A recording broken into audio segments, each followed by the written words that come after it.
J'ai vécu dans cette maison de septembre 1980 à septembre 1981 avec ma mère et mes frères.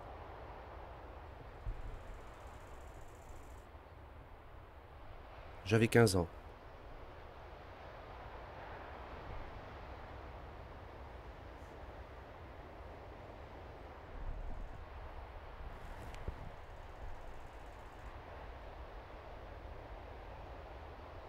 La maison ne ressemble plus du tout à celle que j'ai connue. Je me souviens qu'elle était sombre, humide et très froide en hiver.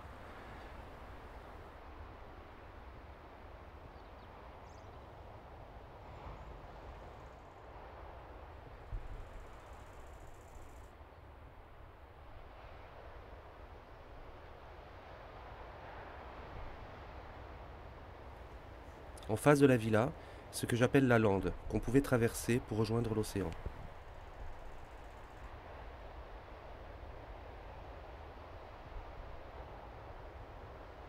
Je promenais notre chienne sur cette plage. Je la laissais courir sur le sable quand j'ai vu, du bunker près duquel je me tenais, un homme sortir de l'eau. Il était nu.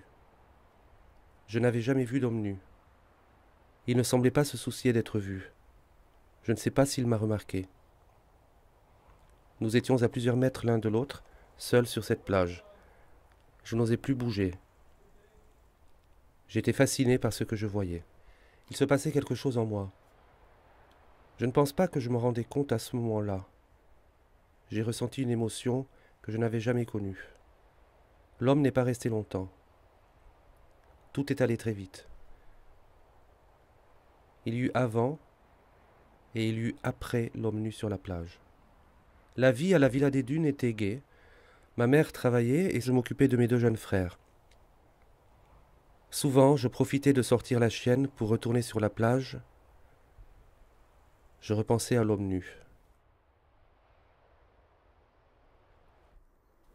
Je mis un certain temps à comprendre que nous habitions au beau milieu d'un grand champ de rencontres. Des hommes, toujours seuls, en voiture, passaient et repassaient devant notre maison, tournaient dans le quartier, dans les rues voisines, à la recherche d'un partenaire. Ils se garaient sur le parking à quelques mètres de chez nous. C'était un parking sauvage qui existe encore aujourd'hui. Certaines voitures avaient leurs vitres baissées ou étaient décapotées. C'est l'année où j'ai commencé à fumer au lycée. Plusieurs fois, j'ai volé des cigarettes oubliées sur le siège ou près de la boîte de vitesse. Je raflais aussi de la petite monnaie s'il y en avait. Les hommes qui se garaient là se rendaient à la plage naturiste, celle où j'avais vu l'homme auparavant. Je les enviais. Ils acceptaient leur corps et ne le cachaient pas. Je découvrais un monde nouveau qui me paraissait merveilleux et le symbole d'une liberté totale. Je voulais être comme eux.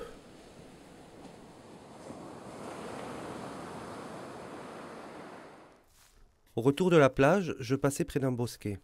Il suffisait de faire quelques pas et de quitter le chemin sablonneux pour entrer dans le petit bois. J'apercevais des silhouettes qui circulaient entre les arbres, dans les taillis, en retrait, pas vraiment à l'abri des regards. Ils tournaient, c'était comme un ballet silencieux.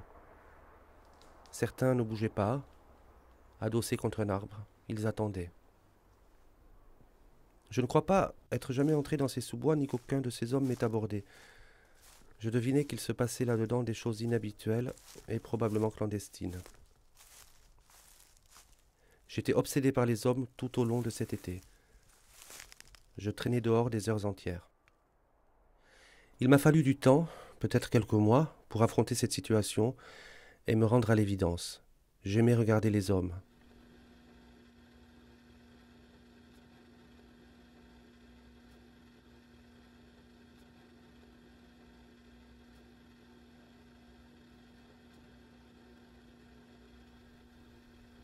PD.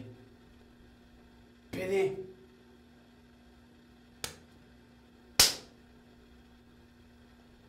PD.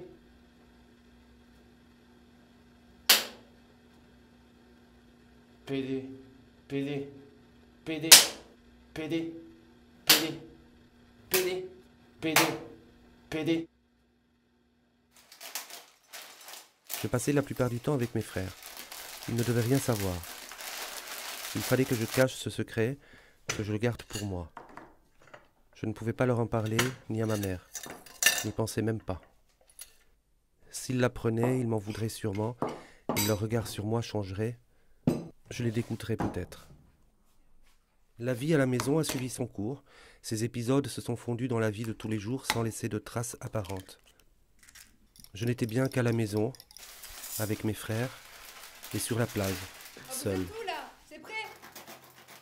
À la fin de l'année scolaire, ma mère décida que nous irions vivre à Paris.